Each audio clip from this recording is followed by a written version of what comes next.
जर्नैलों के बहुत बुरे दिन चल रहे हैं। आप कहेंगे मैं ये क्या कह रहा हूं।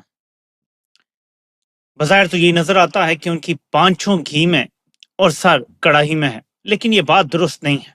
जर्नैलों के बयानिए के साथ क्या हुआ है रहा है CIA का पाकिस्तान में, शायद मुशर्रफ साहब के ज़माने में या उसके बाद। अच्छा, अब इमरान खान साहब के ऊपर ये इल्ज़ाम लगाना कि उस वक्त उन्होंने अमरीकी सफ़ीर को, तो मैं इस चीज़ का विटनेस हूँ कि उनकी। अच्छा जी, ये इसने एक इंटरव्यू में कहा, इसी बंदे ने इंटरव्यू में ये कह रहा है कि मुझे एक पाकिस्तान के सीनियर मिलिट्री ऑफिसर ने बताया कि जो कंट्रोल है पाकिस्तान के एटम बम का या एटमी असासों का कंट्रोल, ये एक अमरीकी जनरल के हाथ में दे दिया गया। और ये बेनकाब हो गए। सबसे पहले तो इन साहब का हदूद अरबा देखते हैं। इन साहब के एक दो और बयान देखते हैं। पहले वो कहते हैं कि Pakistan will lose any conventional war with India. ठीक है, जॉन के कभी कोई ऐसी मुलाकात नहीं हुई थी उन दिनों में, किसी अमरीकी सफ़ीर या डिप्टी सफ़ीर के साथ उनकी ऐसी कोई मुलाकात नहीं थी। और अब इंडिया और पाकिस्तान के बीच में किसी किस्म का कोई जंग का खतरा नहीं है। ये जनाब 2004 तक पाकिस्तान में CIA के मिशन का हेड रहा है। सदर ट्रंप ने एक बार फिर फील्ड मार्शल आसिम मुनीर और वजीर आजम शहबाज शरीफ की तारीफ कर दी। हेलो दोस्तों, नमस्कार दोस्तों। CIA के एक्स ऑफिसर ने पाकिस्तान के बारे में बहुत बड़ा खुलासा किया है, क्योंकि उनका साफ साफ कहना है कि पाकिस्तान कोई भी जंग भारत से नहीं जीत सकता। पाकिस्तान केवल भारत को न्यूक्लियर धमकी ही दे सकता है। यही कारण है कि जिस तरह से उन्होंने ये भी कहा है कि पाकिस्तान के न्यूक्लियर हथियारों का कमांड एंड कंट्रोल अमेरिकी जनरल्स के हाथों में है, क्योंकि पाकिस्तान एक ऐसा देश है जहां पर कुछ भी सुरक्षित नहीं है। यही कारण है कि अमेरिका ऐसा रिस्क नहीं लेना चाहता कि ये पाकिस्तान का एटम बम किसी टेररिस्ट के हाथों पहुंच जाए। यही कारण है कि उन्होंने इसका कंट्रोल अपने आप ले रखा है। आपको कहता है कि पाकिस्तान कोई भी नॉर्मल जो जंग होगी यानी एटमी हथियारों के अलावा वो हार जाएगा। नंबर 2, मुशर्रफ ने पाकिस्तान के एटमी असासे अमेरिका के हवाले कर दिए थे। तो अगर जो ये कंपनी के टाउट बयान इसका यूज कर रहे हैं इमरान खान के हवाले से वो सच मान लिया जाए, तो फिर हमें ये भी सच मानना पड़ेगा कि कंपनी ने अपने एटमी असासे अमेरिका के हवाले कर दिए हैं। तो क्या इसकी सारी बातों को सच मान लिया जाए? और पाकिस्तान को कौन सी चीज ज्यादा नुकसान पहुंचाती है, ये सवाल मैं फिर आपसे करूंगा। इनके गले पड़ गया है ये, क्योंकि बात यहाँ खत्म नहीं होती।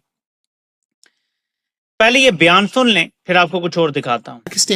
A senior Pakistani military officer told me recently that the Pakistani government has placed command and control of their nuclear arsenal under the command of an American general.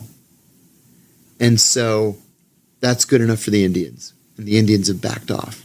Good. So the threat that we had in 2002 of nuclear war between the two doesn't exist today.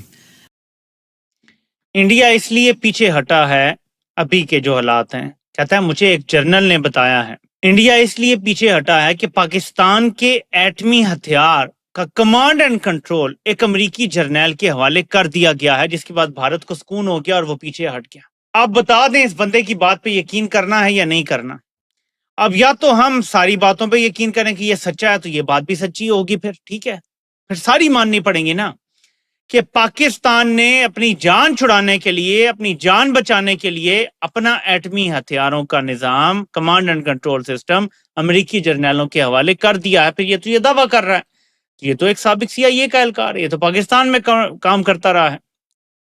2002 में मुशर्रफ दौर में ये पाकिस्तान में काम किया करता था। आप बताएं कौन सी बात सच हो सकती है? अच्छा, और भी कोई बातें की जा रही हैं जी। इसने इमरान खान ने कहा जी कि मैं आप पे तनकीद करूंगा, साइफर आएगा, तो उसने अमेरिकी एम्बेसडर से मुलाकात की। इमरान खान के पूरे दौर में कोई अमेरिकी एम्बेसडर था ही नहीं। तो इस बंदे को लॉन्च किया गया, यानी इसके बयानिए को पकड़ के एक काला सोशल मीडिया चैनल है वो बयानिया बनाना शुरू हो गया कि जी देखें इमरान खान का बयानिया उधड़ गया, ये हो गया, वो हो गया, देखें ना जी ये तो फिक्स मैच था। साइफर के मामले पे इमरान खान ने अमेरिका को एतमाद में लेके सारी बातें की थी, एम्बेसडर से मुलाकात की थी और कहा था जी देखें ना मैं ये साइफर की बात करने लगा हूं तो आप बुरा ना मनाइएगा, यहाँ तो सब कुछ जर्नल कंट्रोल करते हैं। तो अब या तो हम इसकी वो बातें भी मान लें, तो अगर वो सारी बातें भी मान ली जाएं तो आप मुझे बताएं पाकिस्तान के एटमी असासे कमांड एंड कंट्रोल का सिस्टम अगर अमेरिकी जर्नल के हवाले कर दिया गया, तो आप मुझे बताएं गद्दारी क्या है? गद्दारी ये होगी कि इमरान खान अमेरिकी एम्बेसडर को ये बता रहा हो कि साइफर के मामले पे मैं बयान देने जा रहा हूँ, ये गद्दारी में आएगा? या पाकिस्तान की एटमी असासे अगर अमेरिकी जर्नलों के हवाले कर दिए तो वो गद्दारी में आएगा? 2+2 सिचुएशन है ये। तो ये फंस गए हैं। फिर अब ये खुद कहेंगे ये बंदा झूठा है। इमरान खान को कहना भी नहीं पड़ेगा कि मेरी कोई मुलाकात नहीं हुई, एम्बेसडर तो था ही नहीं, हमें तो पता है ना कोई एम्बेसडर नहीं था तब। अमेरिका ने इमरान खान के दौर में एम्बेसडर लगाया ही नहीं पाकिस्तान में। इमरान खान इस हद तक नाकाबिले कबूल था अमेरिका के लिए। तो ये कहानी इनके गले पड़ी। अब मेरे पाकिस्तानियों, एक तो ये हो गया, अब जब दुश्मन आपकी तारीफ शुरू कर दे, और दुश्मन भी वो जो मुसलमानों की सबसे बड़ी नस्लकुशी में मुलविस है इस पूरी सदी की, तो फिर समझ जाएं कि जो आपके हुक्मरान है वो मुल्क दुश्मन है। नाज़रीन, ये अखबार क्या लिख रहा है? Pakistan pragmatic turn, the end of extremist politics.